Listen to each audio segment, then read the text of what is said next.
Madam जानना चाहेंगे जो ये जालसाज है अब नए तरीके से किस तरीके से लोगों से पैसे ऐंठने का काम जो है वो कर रहे हैं। अभी हाल ही में जो हमारे आसपास के क्षेत्र हैं वहाँ से जो हमें जानकारियाँ मिली हैं उसमें जो आजकल ऑटोमेटिक ई चालान हो रहे हैं जिसमें कि व्यक्ति का चालान होता है और उसमें मोबाइल नंबर पे एसएमएस के माध्यम से चालान की कॉपी जाती है। उसमें जो लिंक है जिस पे पेमेंट लिंक जिसको हम कहते हैं उसको जो है मॉडिफाई करके और उसको अल्टर करके जो है स्कैमस्टर आजकल चालान कर रहे हैं, मतलब उसमें फ्रॉड कर रहे हैं।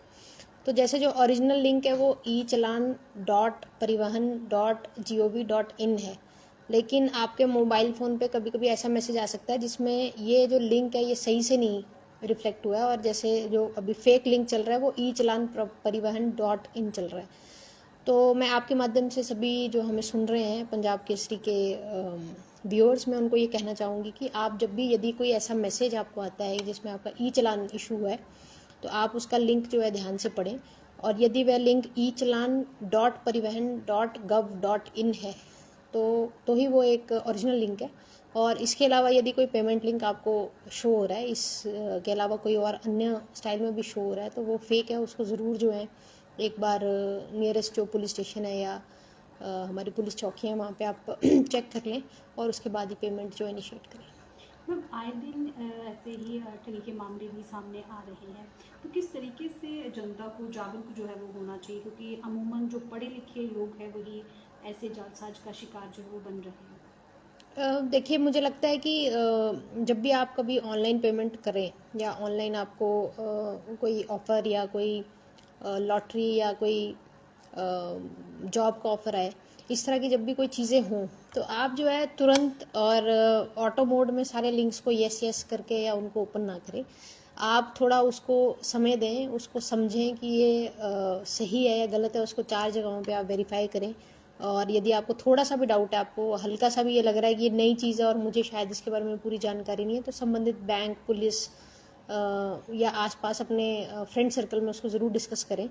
और दूसरा मैं ये भी कहना चाहूँगी कि जिस तरह से ये एक अलर्ट मैसेज हम शुरू से ही अब देना चाह रहे हैं, अभी तक कांगड़ा ज़िला में फ़िलहाल ऐसा कोई कंप्लेंट मेरे पास नहीं आया है। तो यदि आपके साथ किसी प्रकार की कोई ठगी होती है या कोई प्रयास करता है तो उसको ज़रूर अपने फ्रेंड सर्कल में, अपने रिलेटिव्स में, अपनी फैमिली में शेयर करेंगे। इस तरह से भी फ्रॉड जो है मुझे कॉल आई थी और ये इस तरह के मैटर्स है। तो आजकल सोशल मीडिया में व्हाट्सएप के माध्यम से अपने परिवारजनों से ऐसे ऐसे मैसेजेस शेयर किए जा सकते हैं। और जहाँ तक ये है कि क्यों इस तरह से ठगी ज़्यादा होती है, तो मुझे लगता है कि दो ही मेजर अगर आप ग्रुप समझेंगे तो दो हैं। एक तो कि आपको कोई लालच या कोई ऐसा ऑफर दिया जा रहा है जो अविश्वसनीय है, मतलब आपको 200% रिटर्न मिल रहा है, या आपको जो है अचानक से कहीं से जो है कोई लकी ड्रॉ निकल रहा है इस तरह का। और दूसरा है स्ट्रेस सिचुएशन डालना। जैसे अभी ने हाल में हमने कांगड़ा में भी देखा कि कुछ जगह पे ऐसे केसेस आए जहाँ पे लोगों को ये फ़ोन किया गया कि वो किसी इंटेलिजेंस एजेंसी से हैं या सीबीआई से हैं या दिल्ली पुलिस से हैं, बॉम्बे पुलिस से हैं, और किसी के खिलाफ कोई मुकदमा दर्ज हो रहा है आपकी फैमिली में से, तो आप तुरंत जो है विक्टिम परिवार को इतना पैसा दीजिए, अदरवाइज जो है एफआईआर करके इनको अरेस्ट करके जाएगा। तो दो, या तो बहुत ज़्यादा अविश्वसनीय कोई लालच देके या फिर स्ट्रेस सिचुएशन बना के, ताकि व्यक्ति जो है सोच ना पाए और डिस्कस ना कर पाए और तुरंत जो है रिएक्ट करे।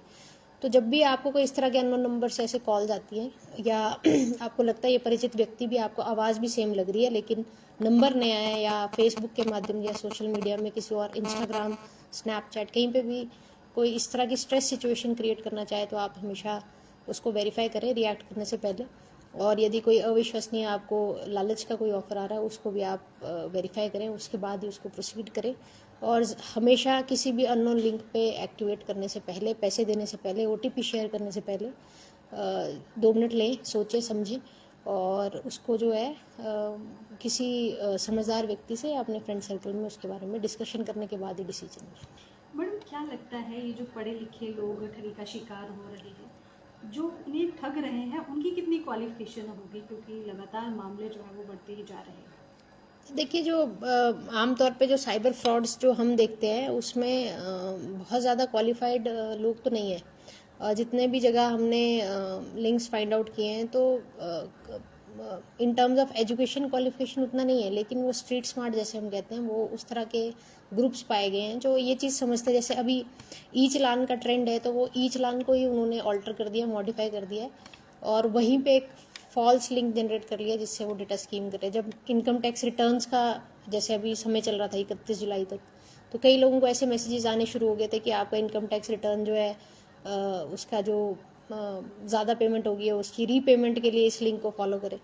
तो ये समय के साथ ट्रेंड के साथ जैसे अभी वर्ल्ड कप क्रिकेट मैचेस होंगे तो हो सकता है कोई टिकटिंग फ्रॉड जो है हम फ्यूचर में देखें। तो ये बहुत स्मार्ट लोग, स्ट्रीट स्मार्ट जैसे हम कहेंगे, कि ये देखते हैं, दुनिया को समझते हैं और जो क्या ट्रेंड में चल रहा है उसका ज्ञान रखते हैं। और जैसे मैंने पहले कहा, या तो आपका काम इजी करने का प्रयास है, आपको कोई ऐसा अविश्वसनीय ऑफर ऐसा मिलेगा, लालच ऐसा मिलेगा, या कोई इजी वे आउट मिलेगा किसी एक सिचुएशन का, या फिर आपको स्ट्रेस सिचुएशन में डालेंगे ताकि आपकी जो सोचने और समझने की शक्ति है वो अफेक्ट हो और आप तुरंत डिसीजन लेने के नाम पे जो इनके झांसे पे आ जाए। इसके साथ ही हम बात करें मोबाइल चोरी की, तो अभी तक कितने रिकवर जो है वो कर लिए हुए हैं और कितने चोरी हुए हैं? देखिए, जो साइबर सेल कांगड़ा का है उसको एक टास्क दिया गया था कि जितने हमारे पास मिसिंग फ़ोन की रिपोर्ट्स हैं उनको वो ढूंढने का प्रयास करें। तो उसमें इनिशियली जो हमारा कैंपेन चला था उसमें फ़िलहाल जो है 12 सेल फ़ोन जो हैं, करीब 3 लाख रुपए की कॉस्ट इनके हम कहेंगे, उनको आइडेंटिफाई किया गया। और उनके जो ओरिजिनल ऑनर्स हैं जिनसे वो कुछ लोगों का जो है वो बस से गायब हुआ, कुछ लोगों का खेल के मैदान से गायब हुआ, कुछ लोगों का जो है ड्राइव करते हुए अपनी पॉकेट से गिरना, इस तरह की घटनाएं हुई। तो वो आइडेंटिफाई किए गए और मुझे खुशी है कि एक फ़ोन जो हैदराबाद से भी ढूंढ के जो है वापस यहाँ पे दिया गया है। तो आसपास के क्षेत्रों में, आसपास के स्टेट्स में इन फ़ोन्स को यूज़ किया जा रहा था और साइबर सेल जो कांगड़ा का टीम है उन्होंने अच्छा प्रयास किया और हम 12 लोगों को उनका फ़ोन दे पाए। और आगे भी जो हमारे मिसिंग फ़ोन के कंप्लेंट्स हैं उन पे हम काम कर रहे हैं और इसी तरह से फ्यूचर में भी यदि कुछ हम रिकवरीज कर पाएंगे तो वो भी हम जो ओरिजिनल उनके हैंड ऑनर्स हैं उनको हम जो है देने का हमारा प्रयास रहेगा। मैम, अब जिले में नशे की बात करें तो कहाँ तक अभियान जो है वो पुलिस प्रशासन द्वारा शुरू किया गया है, और साथ ही बात करें पालनपुर में जो एक मामला सामने आया था उस पर क्या अभी तक अपडेट है? देखिए, हमें पब्लिक का इसमें सहयोग मिल रहा है। मैंने बार बार ये मैसेजेस आपके माध्यम से, मीडिया के माध्यम से शेयर किए हैं कि डायरेक्टली जो है मुझसे संपर्क किया जा सकता है। उसी सिलसिले में बहुत सारी इन्फॉर्मेशन जो है हमें मिल रही है। कई जगह हम रेड्स करके अनसक्सेसफुल भी होते हैं, लेकिन जो भी इन्फॉर्मेशन पब्लिक से आई है वो सारी इन्फॉर्मेशन पे हम काम कर रहे हैं, चाहे वो शराब की बिक्री की हो, चाहे वो चिट्टा या चरस की बिक्री की हो। और पालमपुर का जहाँ तक बात है तो अभी हाल ही में वहाँ पे एक जो है सस्पेक्टेड जो है ड्रग ओवरडोज की डेथ का मामला भी सामने आया था, जिसको पुलिस टीम द्वारा पूरी तह तक इन्वेस्टिगेट किया गया और अभी तक उसमें 4 लोग जो अरेस्ट हुए और पैसे, वेइंग मशीन और चिट्टे की रिकवरी भी लोगों के घर से जो है उसमें की गई है। और 304 आईपीसी जो है उसमें हमने ये केस किया हुआ है और इसका हर एक लिंक जो है पुलिस ने आइडेंटिफाई किया है और इसमें अभी फर्दर लिंक्स को भी हम एक्सप्लोर कर रहे हैं। और मैं ये आपके माध्यम से कहना चाहूँगी कि ये एक लंबी लड़ाई है और कोई भी केस करने के लिए पुलिस को काफ़ी मेहनत जो है करनी पड़ती है ग्राउंड पे। ये लोग भी इस समय जो है काफ़ी शातिर और स्मार्ट हो गए हैं और खासकर वो लोग जो लंबे समय से इस तरह की तस्करी कर रहे हैं तो उनको एनडीपीएस एक्ट के प्रोविजंस को फॉलो करते हुए पुलिस टीम्स को पकड़ना पड़ता है। तो हम इस पे लगातार जो है हमारे एफर्ट्स जारी हैं और मुझे उम्मीद है कि जिस तरह पालमपुर से एक केस हमारे सामने आया जिसको हमने बिल्कुल तय तक जाके जो है सेटल करा है, उसी तरह हमारे जितने भी केसेस होंगे उनको हम लास्ट कनेक्शन तक जाएंगे और उस पर कार्रवाई जो है इसी तरह आगे बढ़ाते रहेंगे। हम शहरों की बात करें तो शहरों में तो अभी प्रचलन ही हो गया है नशे का, लेकिन अगर हम गांव की तरफ रुख करें तो वहाँ पर भी नशे का जो कारोबार है वो फैलता फूलता नज़र आ रहा है। तो स्थानीय लोगों से किस तरीके की अपील आपकी रहने वाली है? देखिए, मुझे बहुत सारे फ़ोन कॉल्स आते हैं और ज़्यादातर फ़ोन कॉल्स में लोगों की चिंता का विषय अवैध शराब और नशे की तस्करी ही है। और कई बार जो फ़ोन है वो काफ़ी मैं कहूँगी स्पेसिफिक नहीं होते हैं। जैसे कुछ लोग फ़ोन करके बताते हैं कि हमारे एरिया में बेचते हैं और जो स्पेसिफिक क्वेरीज है पुलिस की और जो मुझे सहायता कर सकती है वो ये है कि कौन बेचता है और किस तरह बेचता है और किस जगह बेचता है। तो इसमें मैं ये कहना चाहूँगी कि बहुत सारे फ़ोन आते हैं जिनमें स्पेसिफिक जानकारी भी लोग हमसे शेयर कर रहे हैं और ये सारी जानकारियाँ हमारे लिए इम्पॉर्टेंट है और मैं ये भी आपके माध्यम से कहना चाहूँगी कि पेशेंस रखना भी इम्पोर्टेंट है, क्योंकि पुलिस कार्रवाई के लिए एक एविडेंस का होना ज़रूरी है। किसी जगह रेड करने के लिए हमें एक प्लान्ड वे में तरीके से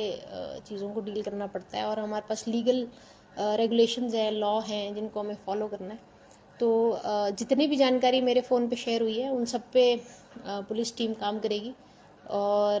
जो भी टारगेट्स हैं उनको हम अचीव करेंगे। और मुझे उम्मीद है कि कांगड़ा की पब्लिक का मुझे सहयोग इसी तरह मिलता रहेगा। और मैं ये भी कहना चाहूँगी कि आप जो आपके माध्यम से मुझे सुन रहे हैं, वो अपने बच्चों का ख़ास तौर पे ध्यान दें। किसी भी प्रकार की जैसे हम एनडीपीएस में ड्रग्स का भी नाम लेते हैं, जो मेडिसिन होती हैं, तो कभी कभी हो सकता है कि आपका बच्चा चिट्टा नहीं यूज़ कर रहा हो, लेकिन कोई ऐसी मेडिसिन यूज़ करने शुरू हो गया हो जो लगातार उनका सेवन जो है एडिक्शन की तरफ ले जाता है। तो ये छोटी छोटी चीज़ें लोगों को थोड़ा ध्यान में रखना ज़रूरी है। और यदि कोई बिहेवियर चेंज आप अपने बच्चे में देखते हैं तो तुरंत जो है उसमें मेडिकल हेल्प आप लें। कांगड़ा ज़िला में डिफरेंट हॉस्पिटल्स में जो है मेडिकल कैंप्स का भी ड्रग्स को लेके इनिशिएटिव लिया गया है, और रेगुलरली हर हफ्ते जो है वहाँ पे एक डॉक्टर जो है स्पेसिफिकली एडिक्शन के जो मैटर्स हैं उनको डील करने के लिए बैठते हैं। इन सेवाओं का आप उपयोग करें और पुलिस का इसमें सहयोग करें, ताकि कांगड़ा ज़िला में हम जो इस तरह की तस्करी हो रही है उसको हम कंट्रोल कर पाएँ, और आने वाले जो हमारे यंगस्टर्स हैं उनको सही डायरेक्शन की तरफ ले जाएँ। धन्यवाद।